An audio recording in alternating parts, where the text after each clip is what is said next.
So Demon Slayer Infinity Castle जापानमा release भइसकेको छ। यो मुभी जापानमा 18 जुलाईमा रिलिज भयो एन्ड वर्ल्ड वाइड चाहिँ 12 सेप्टेम्बरमा रिलिज हुन्छ। के बोले भाइ? अब के बोले? आई मिन या मुभी अलरेडी लिक भइसकेको रहेछ।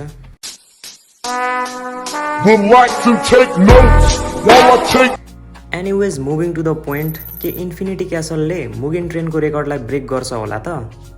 If you know Demon Slayer Mugen Train movie चाहिँ highest grossing anime movie of all time हो अनि यो मुभीले वर्ल्ड वाइड $507 मिलियन कमाएको थियो। Just to let you know how big this number is, बलिउडको highest grossing film दङ्गलको total earning चाहिँ $340 million हो। लिटरली बलिउड मुभिजलाई बिट गरेको छ क्या। अच्छा, हमको सिखा रिया है। अब इन्फिनिटी क्यासलले चाहिँ आफ्नै प्रिभियस मुभी मुगेन ट्रेनको रेकर्ड चाहिँ ब्रेक गर्छ त? यो बुझ्न चाहिँ दुईटै मुभीको पर डे कलेक्सन हेर्नुपर्छ। लकिली यो दुईटै मुभीको पर डे कलेक्सन चाहिँ मैले भेटेँ, बट इट वाज इन येन। यसलाई US डलरमा कन्भर्ट गर्दा चाहिँ रिजल्ट्स यस्तो आएको छ।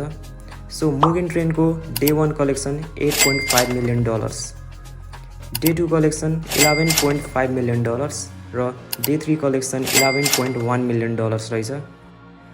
अनि इन्फिनिटी क्यासलको day 1 collection $11.1 million, day 2 collection $12.4 million र डे 3 कलेक्सन $13.8 मिलियन रहेछ। पैसा ही पैसा होगा। दुईटैको 3 डेज टोटल कलेक्सन हेऱ्यौँ भने चाहिँ मुगेन ट्रेनको $31.2 मिलियन हुन्छ भने इन्फिनिटी क्यासलको चाहिँ $37.3 मिलियन हुन्छ। भनेपछि पर डे कलेक्सनमा त इन्फिनिटी क्यासलले मुगेन ट्रेनलाई अलरेडी सरपास गरिसकेको छ।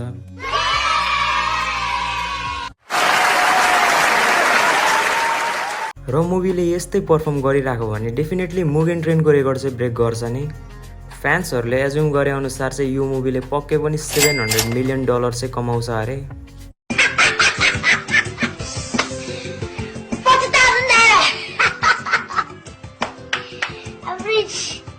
अनि मुभीकै कुरा गर्नुपर्दा चाहिँ अकर्डिङ टु जापानिज फ्यान्स यो मुभी एकदमै इमोसनल हुने रहेछ।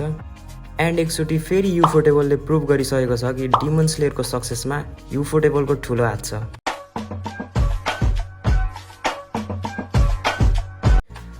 ओभरअली चाहिँ अहिलेसम्म एकदम पोजिटिभ रेस्पोन्स आएको छ फ्यान्सबाट।